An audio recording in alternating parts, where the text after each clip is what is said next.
Welcome to another episode of Miss N Reads. A series of unfortunate events. The Penultimate Peril by Lemony Snicket. Chapter 4. When the elevator finally reached the roof and the doors slid open to allow her to exit, Violet Baudelaire had two reasons to be grateful that her concierge disguise included sunglasses. For one thing, the rooftop sunbathing salon was very, very bright. The morning fog, so thick when the Baudelaires arrived on Briny Beach, had disappeared, and the rays of the afternoon sun beat down on the entire city, reflecting off every shiny object from the glistening waters of the sea, which splashed against the opposite side of the hotel, to the surface of the pond, which had settled since Violet had thrown the stone. All along the edge of the roof were large rectangular mirrors, tilted like the hotel itself, catching the blinding light of the afternoon sun and bouncing it onto the skin of the sunbathing guests. 10 sunbathers, their bare skin coated in thick, sticky lotion, lay without moving on shiny mats arranged around a heated swimming pool, which was so warm that clouds of steam were floating up from the surface. In a corner was an attendant, his eyes covered in green sunglasses and his body covered in a long, baggy robe. He was holding two enormous spatulas, such as one might use to flip pancakes, and from time to time he would reach out with the spatula and flip over one of the sunbathers, so that their bellies and backs would be the same shade of brown. The spatulas, like the mirrors and the mats and the pool, reflected the light of the sun, and Violet was glad her eyes were shielded. But there was another reason the eldest Baudelaire was grateful for the sunglasses, and it had to do with the person who was waiting impatiently by the doors to the elevator. This person was also wearing sunglasses, although these were much more unusual. Instead of lenses, they were two large cones sticking out from the eyes, getting wider and wider until they stopped, as wide as dinner plates, several feet in front of the person's face. Such a pair of glasses might have concealed the identity of a person who was wearing them, but they were so ridiculous that Violet knew there could only be one person so obsessed with being fashionable that she would wear such ridiculous eyewear. And Violet was grateful that her own identity was concealed. "Here you are at last," said Esme Squalor. "I thought I'd never see you here." "Pardon me?" Violet asked nervously. "Are you deaf, concierge?" Esme demanded. Her scornful frown was lined with silver lipstick, as if she had been drinking molten metal, and she pointed an accusing finger with a long silver nail. The nails had been filed into individual shapes, so that each hand spelled out ESME, with a thumbnail carved into the familiar symbol of an eye. The letters were painted to match Esme's sandals, which had long frilly straps that ran around and around the notorious girlfriend's bare legs like centipedes. The rest of Esme's outfit, I regret to say, consisted of 3 large leaves of lettuce, attached to her body with tape. If you've ever seen the bathing garment known as the bikini, then you can guess where these pieces of lettuce were attached. And if you cannot guess, then I advise you to ask someone of your acquaintance who is not as squeamish as I am about discussing the bodies of villainous women. "Glamorous people like myself don't have time to be nice to the deaf," she snarled. "I rang the concierge bell more than 2 minutes ago, and I've been waiting the entire time." "I can see the headline now," crowed another voice. "Unbelievably glamorous and beautiful woman complains about hotel service. Wait until the readers of the Daily Punctilio see that." Violet was so relieved not to be recognized that she hadn't noticed who was standing next to Count Olaf's treacherous girlfriend. Geraldine Julien was the irresponsible journalist who had printed so many lies about the Baudelaires, and she wasn't happy to see that the reporter had become one of Esme's psychopants, a word which here means people who enjoy flattering people who enjoy to be flattered. "I'm sorry, ma'am," Violet said, in as professional a tone as she could muster. "The concierges are particularly busy today. What is it you require?" "It's not what I require," Esme said. "It's what the adorable little girl in the pool requires."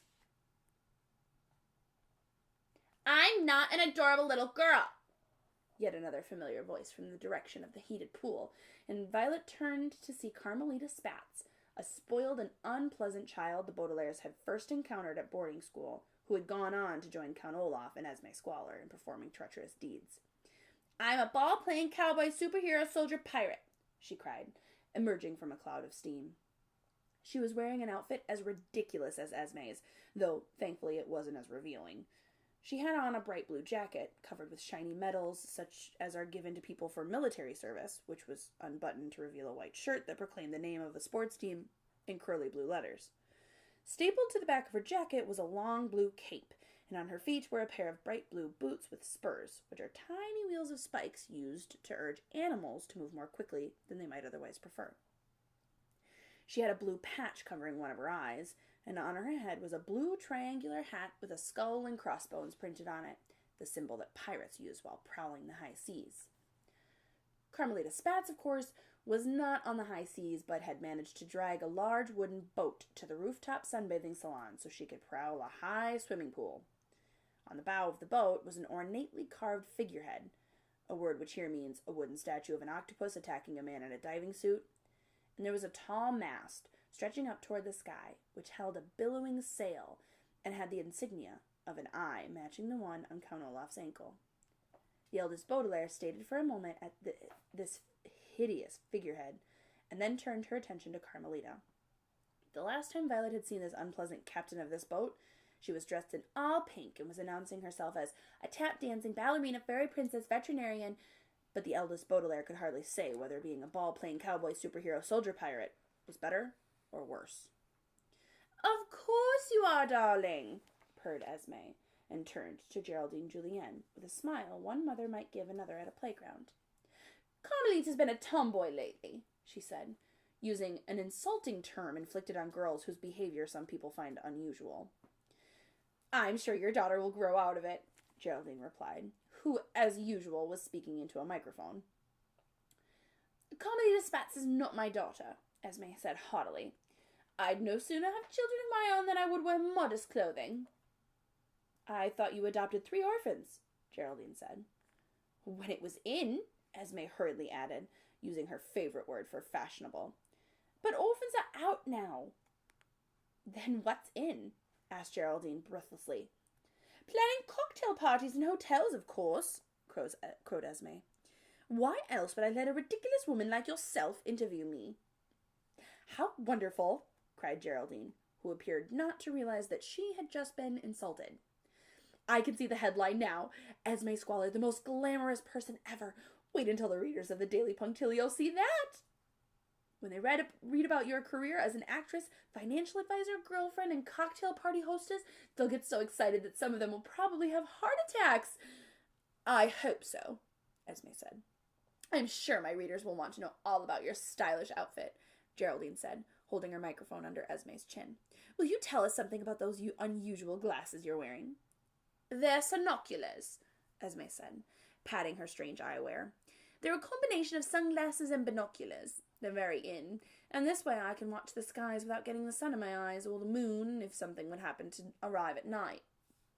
"Why would you want to watch the skies?" Geraldine asked curiously. Esme frowned, and Violet could tell that the stylish woman had let something slip, a phrase which here means said something she wished she hadn't. "Because bird watching is very in," she said, unconvincingly, a word which here means clearly telling a lie. "Wait until the readers of the Daily Punctilio hear that," gasped Geraldine. "Will all the guests at your cocktail party be wearing sinoculars?" "No matter what the guests are wearing," Esme said with a smirk, "they won't be able to see the surprises we have in store for them." "What surprises?" Geraldine asked eagerly. "If I told you what they were," Esme said, "they wouldn't be surprises." "Could you give me a hint?" Geraldine asked. "No," Esme said. "Not even a little one?" Geraldine asked. "No," Esme said. "Pretty please," Geraldine whined. "Pretty please with sugar on top?" Esme's silver-coated lips curled thoughtfully.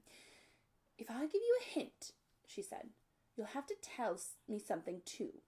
You're a reporter, so you know all sorts of interesting information. Before I reveal my special hors d'oeuvres for Thursday's cocktail party, I want you to tell me something about a certain guest at this hotel. He's been lurking around the basement, plotting to spoil our party. His initials are J.S. "Lurking around the basement?" Geraldine repeated. "But J.S. is—" "Esme!" Carmelita screamed from the swimming pool, interrupting at just the worst moment. "The concierge is just standing there when she's supposed to be at my beck and call. She's nothing but a cake sniffer." Esme turned to Violet, who was used to being called a cake sniffer after all this time. "What are you waiting for?" she snarled. "Go get whatever that darling little girl wants."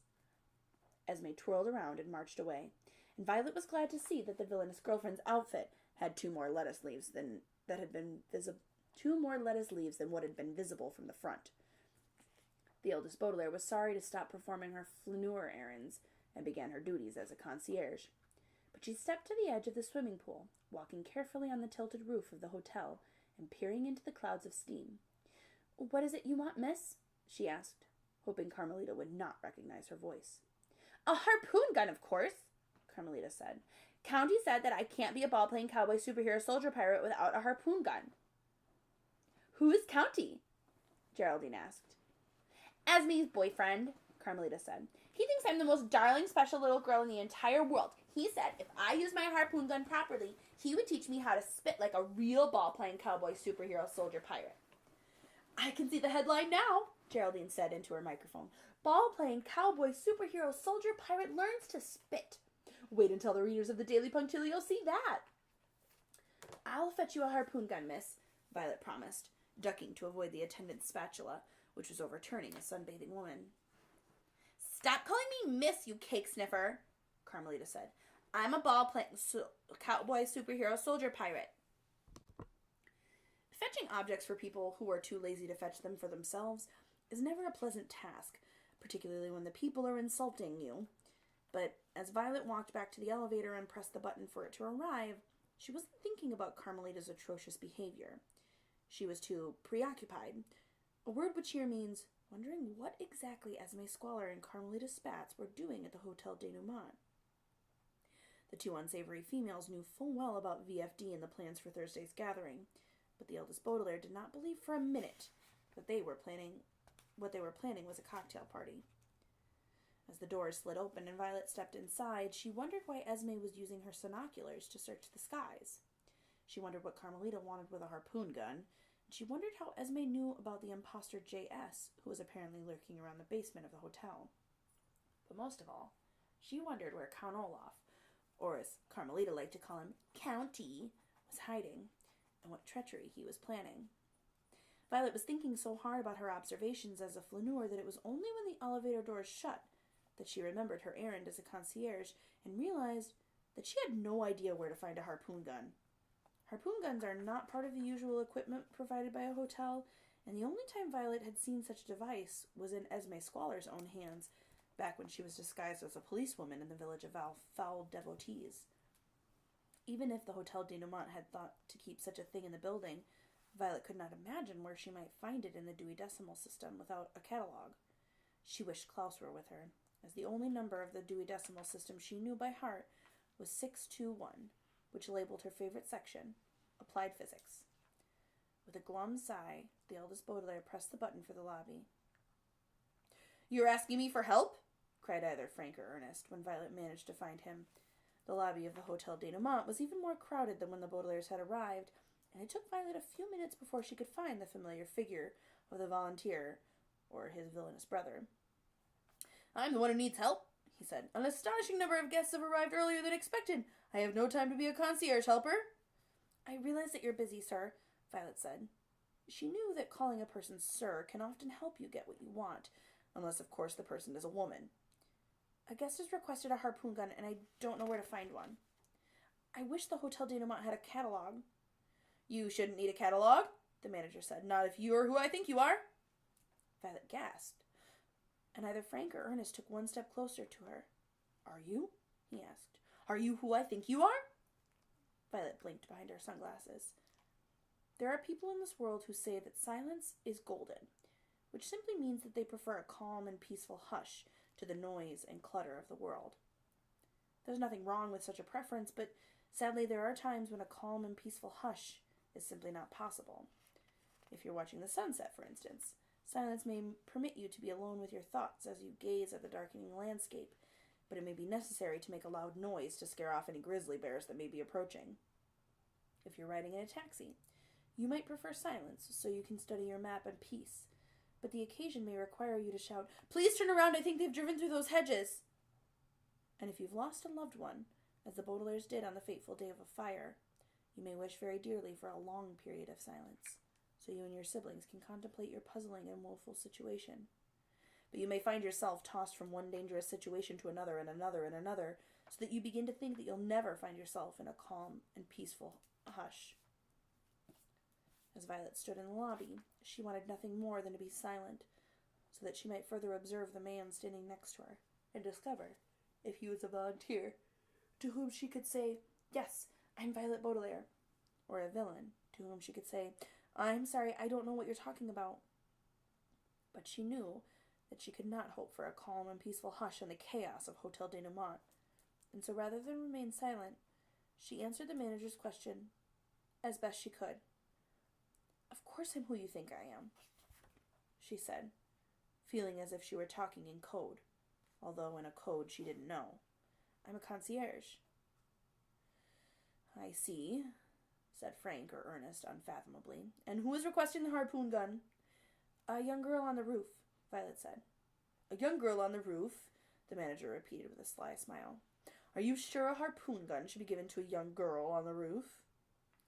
Violet didn't know how to answer him, but fortunately this appeared to be one of the times when silence is in fact golden, because at her silence Frank or Ernest gave the eldest Baudelaire another smile, and then turned on his heel, a phrase which here means turned around in a somewhat fancy manner, and beckoned Violet to follow him to a far corner of the lobby, where she saw a small door marked 121.